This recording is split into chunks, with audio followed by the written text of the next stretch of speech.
आज हम बात करने वाले हैं आयुर्वेद के एक बहुत ही गहरे कॉन्सेप्ट के बारे में, ओजस। ये है क्या? ये असल में वो जरूरी ऊर्जा है जो हम सबके अंदर है। तो चलिए इसको आसान भाषा में समझते हैं। एक सवाल है, ये जो हमारी इम्यूनिटी है, दिन भर काम करने की एनर्जी और एक अंदर से खुशी की फीलिंग, इसके पीछे का फ्यूल क्या है? मतलब इन सब चीजों को पावर कौन देता है? आयुर्वेद कहता है इसका जवाब एक शब्द में है, ओजस।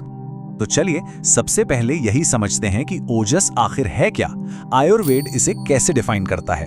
क्योंकि ये सिर्फ एक शब्द नहीं है, बल्कि हमारी पूरी सेहत का एक ब्लूप्रिंट है। ओके, तो इसको बिल्कुल सिंपल रखते हैं। हम जो भी खाना खाते हैं, हमारा डाइजेस्टिव सिस्टम उसे प्रोसेस करता है ना? और उससे 7 अलग अलग टिश्यूज में कन्वर्ट करता है, जिनको धातु कहते हैं। अब इस पूरे प्रोसेस का जो फाइनल प्रोडक्ट है, जो सबसे शुद्ध, सबसे शक्तिशाली सार निकलता है, वही है ओजस। मतलब हमारे शरीर की आखिरी और सबसे रिफाइंड एनर्जी। इसे समझने के लिए एक बहुत ही कमाल की मिसाल है। सोचिए कि प्राण यानी हमारी जीवन शक्ति वो बिजली है, इलेक्ट्रिसिटी। तो ओजस क्या है? ओजस वो बैटरी है जिसमें ये इलेक्ट्रिसिटी स्टोर होती है। अब आप खुद सोचिए, बिना एक चार्ज्ड बैटरी के बिजली का कोई फायदा है? नहीं ना। बस वही रिश्ता है प्राण और ओजस का। तो ये बनता कैसे है? ये प्रोसेस बहुत दिलचस्प है। ये शुरू होता है रस धातु से, यानी प्लाज्मा। वहां से ये एक एक करके अगले धातु में रिफाइन होता जाता है। रक्त, मांस, वसा, हड्डी, मज्जा और आखिर में प्रजनन ऊतक तक। और पता है, इस पूरे साइकिल को पूरा होने में लगभग 30 दिन लग जाते हैं। और इस 30 दिन की मेहनत का जो अनमोल नतीजा है, वही ओजस है।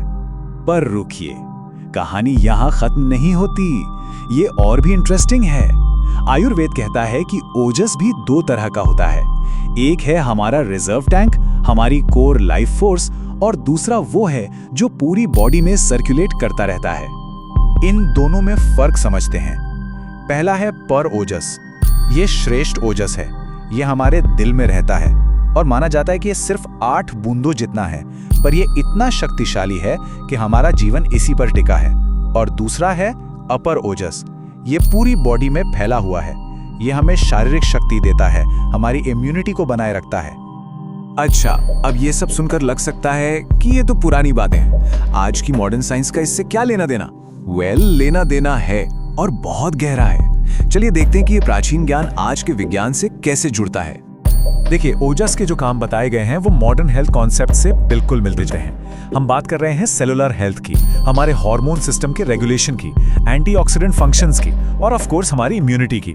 एक पूरी फील्ड है जिसे साइको न्यूरो इम्यूनोलॉजी कहते हैं, जो इस बात पर रिसर्च करती है कि हमारा मन, हमारे इमोशंस, हमारी इम्यूनिटी को कैसे प्रभावित करते हैं। ये तो आयुर्वेद हजारों साल से कह रहा है। तो जब किसी का ओजस मजबूत और संतुलित होता है तो वो दिखता भी है। उसकी त्वचा में एक अलग ही चमक होती है। इम्यूनिटी इतनी मजबूत होती है कि बार बार बीमार नहीं पड़ते। एनर्जी लेवल्स हाई रहते हैं और दिमाग में एक स्पष्टता, एक शांति रहती है। मतलब एक पूरी तरह से स्वस्थ होने का एहसास।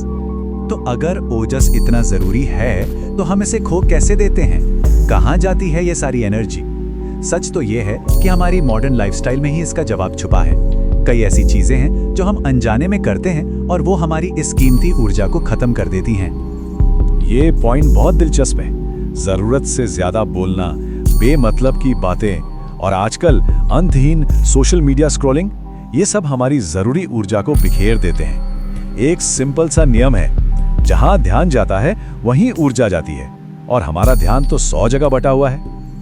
और इससे भी बड़ा ओजस बर्नर है तुलना। ये ओजस को जलाने का सबसे तेज तरीका है। जब भी हम खुद को दूसरों से कंपेयर करते हैं, खासकर सोशल मीडिया पर, हम अपने सिस्टम को एक कमी की स्थिति में डाल देते हैं। मेरे पास ये नहीं है, मैं वैसा नहीं हूं।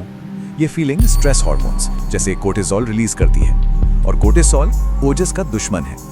एक और नजरिया है जो तंत्र से आता है।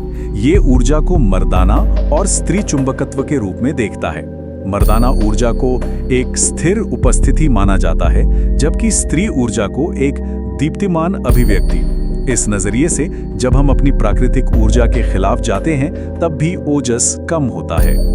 और ये सिर्फ डिजिटल दुनिया की बात नहीं है। कुछ और भी चीजें हैं जो हमारी बैटरी को रोज रोज खत्म करती हैं, जैसे पुराना तनाव, लगातार टेंशन में रहना, गुस्सा, डर जैसे नकारात्मक इमोशंस, हद से ज्यादा शारीरिक मेहनत, पूरी नींद न लेना और सबसे बड़ा फैक्टर गलत डाइट, ये सब मिलकर धीरे धीरे हमारे ओजस को कम करते जाते हैं। तो अब तक हमने प्रॉब्लम की बात की, पर अच्छी खबर यह है कि ओजस को फिर से बनाया जा सकता है, इसको प्रोटेक्ट किया जा सकता है।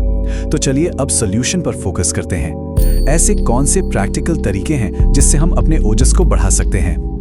आयुर्वेद में कहते हैं भोजन ही औषधि है, और ओजस को बनाने के लिए कुछ खास ओजस बिल्डिंग फूड्स हैं, जैसे कि घी, खजूर, बादाम, एवोकाडो, शकरकंद। ये सब चीजें जो पौष्टिक हैं, थोड़ी मीठी हैं और शरीर को सुकून देती हैं। ये सीधे सीधे ओजस को बढ़ाती हैं। और इसके उलट कुछ ऐसी भी चीजें हैं जो ओजस को बिल्कुल सुखा देती हैं, जैसे शराब, रिफाइंड चीनी और मैदा, बहुत ज्यादा प्रोसेस्ड फूड या बासी खाना। ये सब शरीर से एनर्जी छीन लेते हैं, तो इनको अवॉइड करना ही बेहतर है। खाने के अलावा लाइफस्टाइल बहुत मैटर करता है। 3 सिंपल स्टेप्स हैं। पहला, मन शरीर अभ्यास, मतलब योग, ध्यान, प्राणायाम को अपनी लाइफ में शामिल करना। ये सिस्टम को आराम देते हैं। दूसरा, स्ट्रेस को मैनेज करना, पॉजिटिव इमोशंस को बढ़ाना और आराम को प्राथमिकता देना। और तीसरा, एक सात्विक लाइफस्टाइल, मतलब टाइम पर सोना, टाइम पर उठना, एक संतुलित रूटीन फॉलो करना। ये तीनों मिलकर ओजस को रिचार्ज करते हैं। और आखिर में एक बहुत ही गहरी बात, ओजस सिर्फ शारीरिक स्वास्थ्य नहीं है, ये एक आंतरिक पूर्णता की स्थिति है। जब कोई इंसान अंदर से इतना भरा हुआ होता है कि उसे बाहर से कुछ नहीं चाहिए, कोई वैलिडेशन नहीं चाहिए, तो उसकी उपस्थिति में एक अलग ही आकर्षण, एक अलग ही शांति होती है। असल में यही ओजस का शिखर है। तो इस पूरी चर्चा के बाद सवाल ये है, अपने इस अनमोल जीवन शक्ति को बढ़ाने के लिए, उसको सहेजने के लिए हम क्या कदम उठा सकते हैं? ये एक ऐसा सवाल है जिसका जवाब हर किसी को अपने लिए खुद ढूंढना होगा।